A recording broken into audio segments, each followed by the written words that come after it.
হতে চাই আমি বাবা মায়ের সদ আদরের মেয়ে।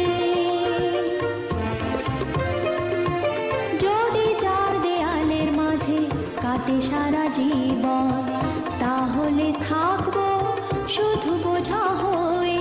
শিক্ষা